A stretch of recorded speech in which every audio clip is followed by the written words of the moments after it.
Greetings and salutations, friends, and welcome to a rather rare entry into a genre not exactly overblessed with titles. Fata Deum, a new and upcoming God sim, to be released in about 2 to 3 days from the release of this video. Now, the God sim genre has been quite dead for an extended period of time at this point. The latest big name entries, of course, going all the way back to, well, Black and White 1 and 2, and the somewhat ill-fated Populous game, I do suppose. So, it's not necessarily a massive amount of competition here, that's for sure.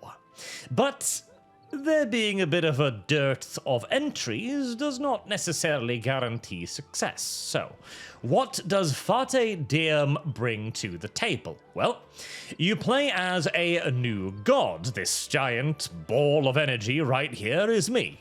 And you come into a world that is primarily worshipping Mother Nature in the form of these ancient relics. You can choose to either restore these ancient relics and gain some followers, or destroy them to maximize the amount of mana you can suck out of them. Very soon after, the locals, as you can see here, there are several scattered villages across the map, will begin to realize that there is a new power in town, and will begin to worship a smattering of gods.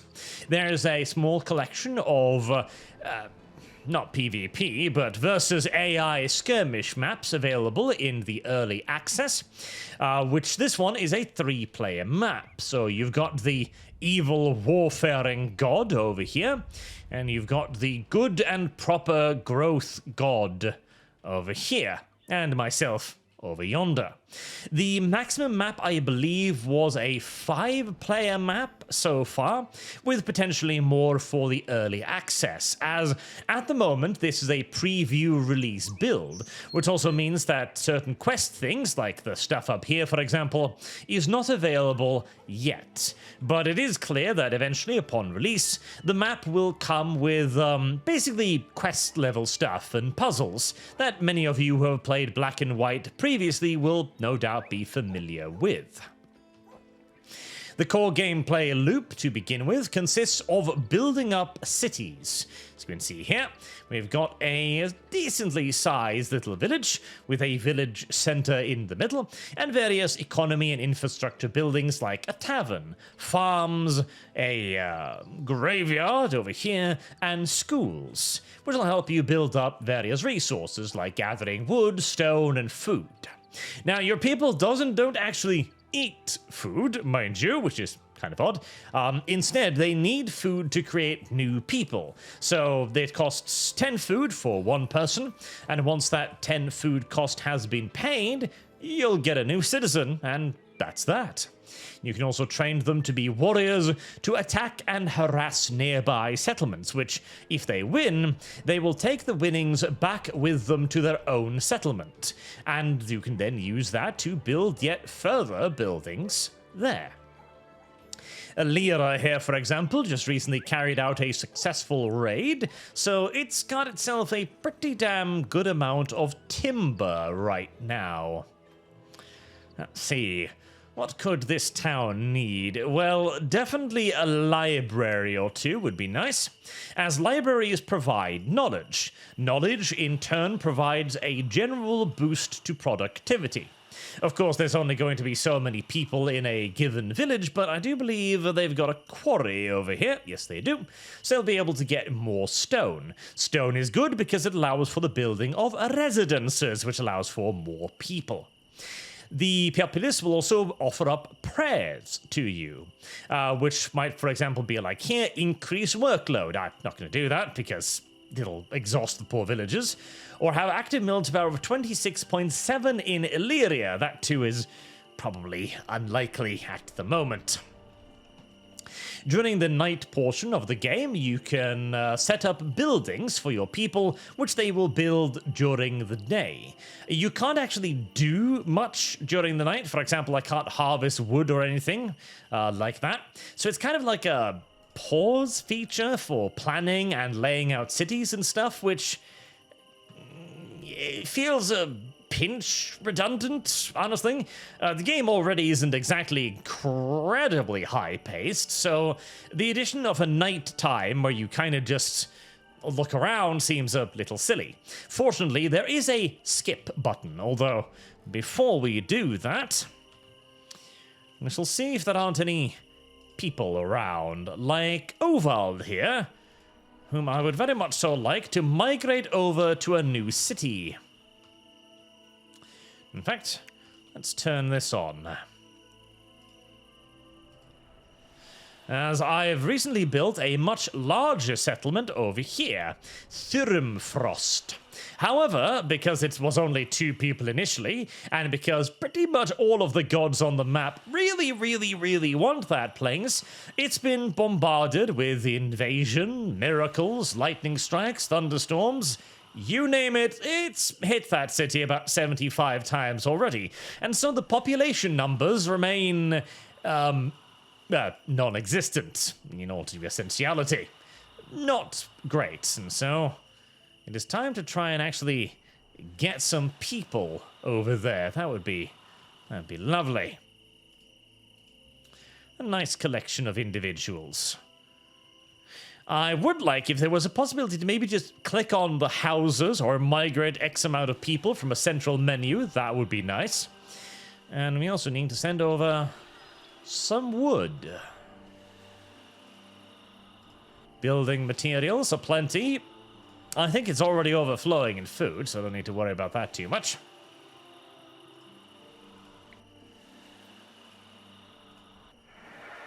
And some stone, whilst we also continue to make sure that we are building assloads of residences here.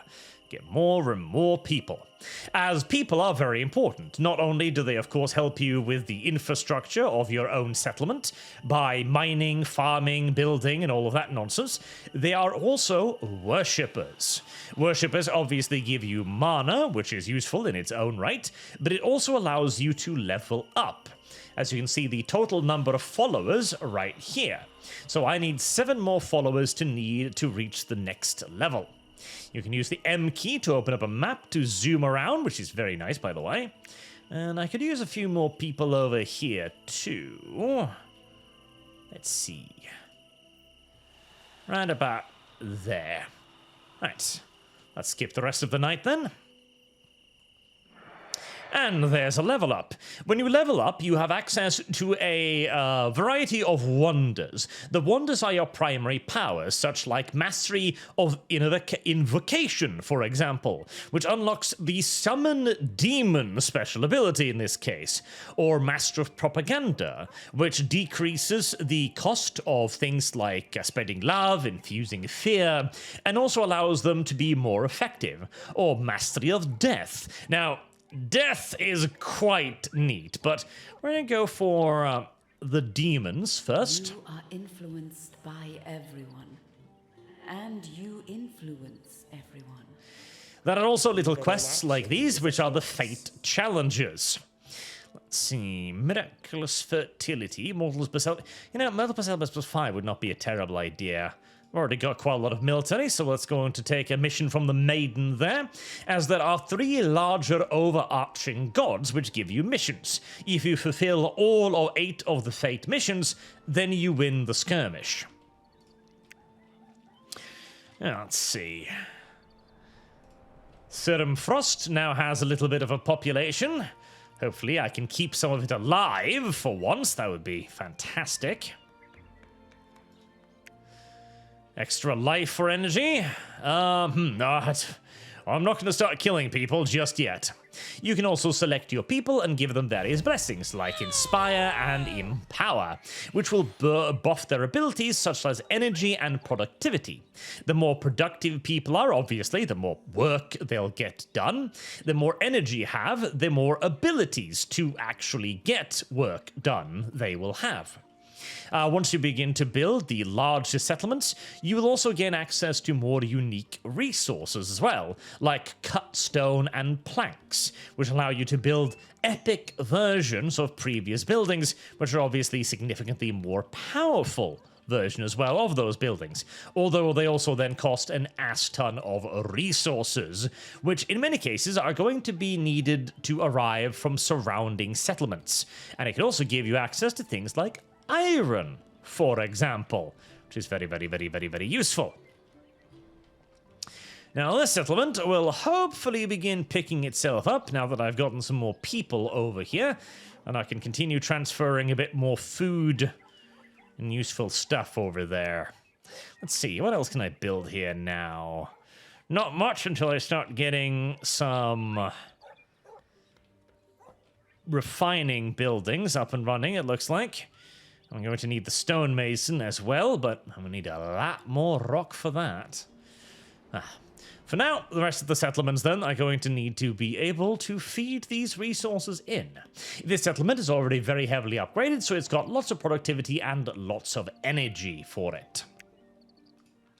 You may also have noticed, by the way, that one of the big features of black and white is missing from this game, and that is, of course, the creatures. Yes, indeed. Creatures. One of the huge selling points of black and white. There are no such things in the game at the moment, although developers have mentioned that they do want to add it in. They do want creatures in the game, but as they are a fairly small development team, they haven't had the resources to do so yet. And if they're going to add them in, they want to add them in properly, which, fair enough. But this does leave the base game a little bit hollow, as you do have the ability to interact with the worlds. You can see here you can pick up trees, for example, with your sprite, your spirit, which is the little ball of energy running around the map. And obviously you can then deposit these resources into things like the village center here. Now, whilst this is neat, and the building part of the game is also neat, I will say that it makes your god feel a little bit like a glorified resource harvester in all due essentiality. As what you do is, during the day, you run around gathering resources, be it wood or stone, and then during the night you lay out building platforms, then you wait for your dudes to build it as you continue to construct your economy. As you can also get rock by punching them with your godly fists, and then depositing the rocks in the resource center as well. And as your citizens are, well, kind of fucking lazy, really, this is by far the most expedient ways to do things. As you can see up here right now, the majority of people are farming, some are fighting, entertaining, praying, teaching, wood chopping, and one of them is mining. And 17 of them are just relaxing. You can change the workload order, which is up here, which I will be doing very, very soon because I've got ample energy regeneration, so I really need the lazy little bastards to work harder now, once I've got all that set up. You will obviously get access to mana as they pray, and there are absolutely ways to begin screwing a bit with your opponent as well, like, for example, calling down a meteor strike on them. Whee!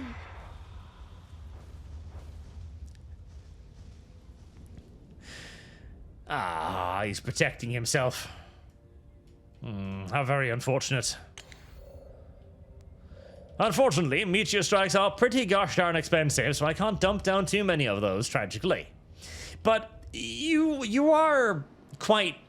Yes, fancy place. This time with a reward. Oh my! Oh, and a level up too, thank you! Very useful, in fact I'll put that into death if you don't mind. Looks like the enemy god is messing with my little civilians too, blowing them apart, which is rather upsetting as there aren't that many of them there to begin with. But it does feel a little bit like you're not quite as impactful as I would like for it to be. Now, one cool thing right here is the ability to summon diamonds. Yes, diamonds. For example, we can... Oh, I think I might have fucked this up. Yep. Definitely fucked that up, as I didn't catch enough civilians in the demon ritual. And if you don't catch enough civilians, the demon ritual doesn't work. Fortunately, a bunch of civilians then come by to mourn the tragic loss of one of their own, bringing them into range of my sacrificing ritual, and now they're dead. The corpses will then be brought over to the graveyard because, well, that's where you bury the dead people, and I can then resurrect the dead people into zombies, which is pretty neat, I gotta admit. Now, zombies nowhere as good as working as humans because, well, you know, zombies, but they don't need food, so that's nice. And they also benefit from different rituals. Like, for example, the humans really like being inspired and empowered, whereas the undead instead like, darkness and dark clouds and such things. As I still need some more energy regeneration here. I'd love for these to have a bit more of an area of effect, by the way. You can do an area of effect spell like this, but it reduces the efficiency of the skill, so it feels kind of self-defeating, really, to use the AoE more often than not. So, getting a little silly there. I don't know about the hotbar too. See, okay. One of my primary concerns, which kind of dovetails back in from the whole feeling more like you're just running errands for your citizens, rather than really doing godly stuff. It's time to increase the workload, by the way, and start sending stone and resources over here. And one of the elements of that is that you're kind of just doing administrative stuff. You don't feel quite godly, I'll say. There is very little difference from what I am doing now, from what I would be doing in, well, pretty much any other city building game. And, you know, just doing basic city building stuff is somewhat underwhelming when you're supposed to be a giant magical ball of godly power, zooming across the world, enforcing your will upon people. The creature was a good way of illustrating that, as you had to train it. It was also a good way of distracting you, basically. Let's get more mortals over there. Giving you something to do. And it's not even that you don't have enough things to do, because if you're, moving around mortals, you're casting miracles, you're making sure that everybody is powered up and energetic, you are doing plenty of things, but you're not doing quite the godly things that you would think that your godly presence would be doing. Right, that should give me ample stuff for the sawmill right there. Lovely. And so it all ends up feeling far more like a simple city builder game rather than a god game. Now, this can definitely be added to with things like the creature, for example, absolutely. It could also be added to by expanding the warfare mechanic, which is currently pretty damn simple. I have, for example, given some of my villagers orders to raid nearby enemy villages, which is a pretty, easy rub one number against the other number, and whoever comes up with the other number wins the battle and then gets to raid them. They also get to convert a bunch of the enemy's civilians, because, well, if you can't defend your people, clearly you're not a good enough god. Also, I should probably turn off the raiding here, as I'm kind of raiding my own people right now, which is a pinch unfortunate, really. Just a tiny little bit. And here we see one of my little workers. Right. You need a bit of a boost. Good boy. Resume your labor, good sir. The enemy god is being mean to my people. There's also no areas of influence anymore, which I'm a little annoyed by, because it kind of allows the world to become a bit whack-a-mole, where since the enemy gods can operate as easily in your territory as you can operate in the enemy gods' territory, there's nothing stopping you, besides access to mana, I suppose, from simply going over and blowing up all of their shit, which... again, it actually, if anything, somewhat takes away from the experience of godhood rather than adding to it, really. You lazy little bastards. You still haven't actually come over here to fix this, have you? Then again, I might need stone for this. I'm slowly but surely beginning to realize. Well, I don't have any good ways to transfer that stone without taking out this place first. Tragic. Tragic indeed. Speaking of, did they move those dead people over to the cemetery yet? Yes. Yes, they did. Brilliant. I could use some more zombies over here. I do quite like this, by the way. This is a nice element of godliness to allow you to rule in different ways. By, you know, granting food, taking away food, granting energy, taking away energy, resurrecting the dead, summoning demons, all of that. That is quite nice. I do enjoy that a fair bit.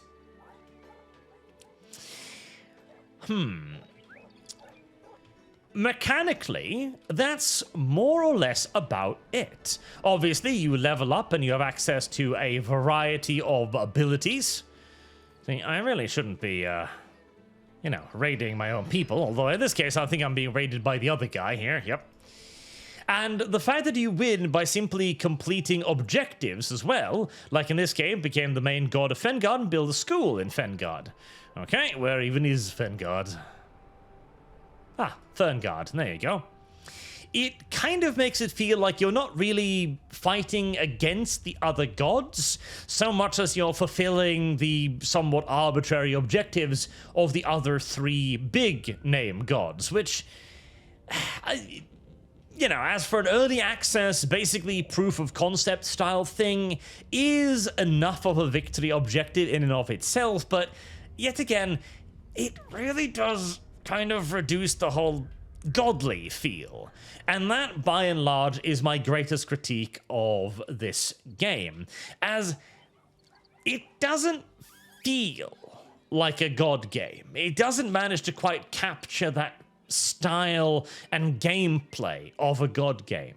It's far closer to a city builder, and doesn't do enough, in my opinion, to differentiate itself from a city builder to really enter into the level of god game.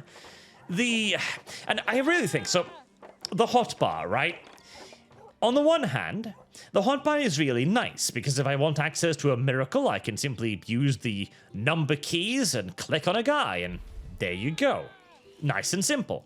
It's a minimalistic UI, it's fully functional, I click multiple times to scroll through the various pages. All of this, it's very simple, it's very functional, it's very effective, but I really miss drawing the icons on the ground, because that again was a way of interacting with the game that wasn't a basic UI, and added more to that godly feel. It feels like the game needs more ways to lean on the inspiration of mortals rather than the ordering. As right now, theoretically, I am merely inspiring the mortals to do certain things. When at nighttime I click on the village and I inspire them to go raiding, or I inspire them to work harder, etc. But again, in essence, I'm simply just flipping a switch. It would be perhaps more interesting if you could make disciples within the village, speakers or temples, where you have a temple where you inscribe your commandments, for example.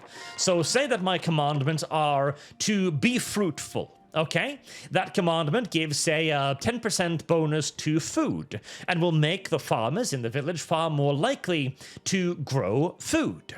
Otherwise, my inscription might be to go forth and conquer new lands, which would lead them to be far more interested in raiding nearby villages, etc. There are these little touches that, in essence, achieves the same effect as simply having it be a UI element that gives it an additional God game feel to it.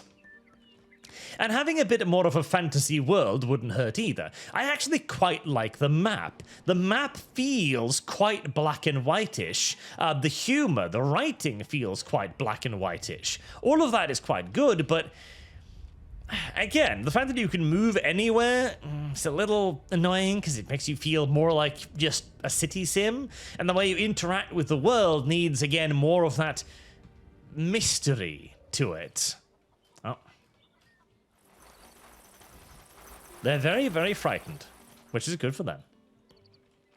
Little touches to make it more God Sim-esque would be very nice. Perhaps something more along the lines of all, like, UI, definitely. Maybe have it be an option so that if you're really in a hurry, you can just click on it. Or maybe you can, because I want to keep, UI is good, the UI works, so I kind of don't want to get rid of it, but maybe give you a bonus for doing the ritual magic the good old-fashioned way. Maybe instead of simply clicking and casting a meteor strike, if you draw it out, the meteor strike is 20% cheaper, for example. Something like that would be a nice little touch. The creature too, but again, they've already said that they do want to try to add the creature. It's just a question of how, when, etc. And if they are able to do so effectively, and I should probably turn off the whole loot a village thing there. They can remain exploitative. They have they've got plenty of energy after all. That's not going to be a problem. The addition, by the way, of these little quest things around the map will add to this a fair bit, I do hope, though. Where you can do things like building epic monuments, which is pretty damn cool as well. Where you can gain bonuses by building a big, cool thing on a prominent land feature like this, which is really cool. This does feel nice and God game-esque. And it would also provide you with a distraction when your people are simply just building up, when you're waiting for more stone, when you're waiting for more wood, more food, or whatever else. So once it enters into early access, a lot of that will be added in, presumably, and that will also aid the God game feel of it all. As a bit of a final conclusion, Fata Deum is... It feels about like 70% of the way there, but it struggles with being a little bit too much of a city sim and not enough of a God sim. It also struggles with the things not feeling as impactful as they perhaps should be. I mean, not being able to impress villagers is a little bit annoying. When you have to convert people by, zapping them with lightning, or forcing your will upon them instead of doing massive, majestic, impressive rituals. I kind of like that, where each city had a number of faith points in essence, and you needed to convince the city to worship you by showing them incredible things, by showing them flocks of doves, or giving them food, or throwing fireballs over their heads. That was a cool and unique way to influence villagers. Instead, right now, the best way to do it is to just continuously raid them and kill a bunch of people, which, well, that is certainly one way to go about it, but it's not the most interesting.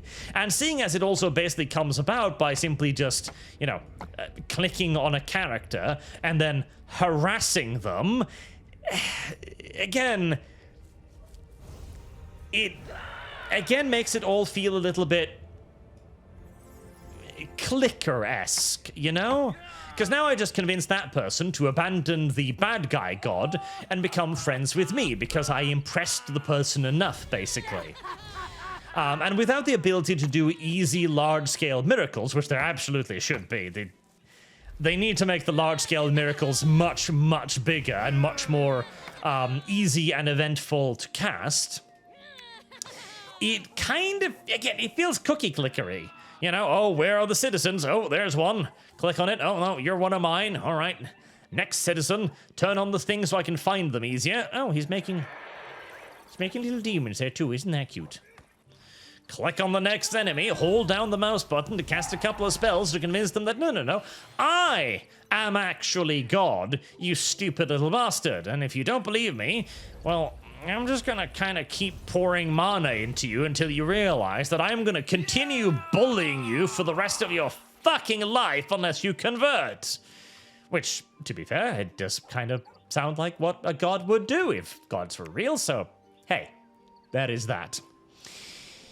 I'm looking forward to seeing what it will do in early access, and I'm looking forward to seeing what the general populace's reaction to the game is going to be, as the patience for early access game has been waxing and waning quite a bit in recent years, and I've already seen quite a lot of people complain about not having access to creatures, which I absolutely understand, but I do also very much so understand the developer's point of view when they go, listen, we don't think we have the resources or the skill necessarily to do creatures well right now, so we're going to keep it in mind, but not do it immediately.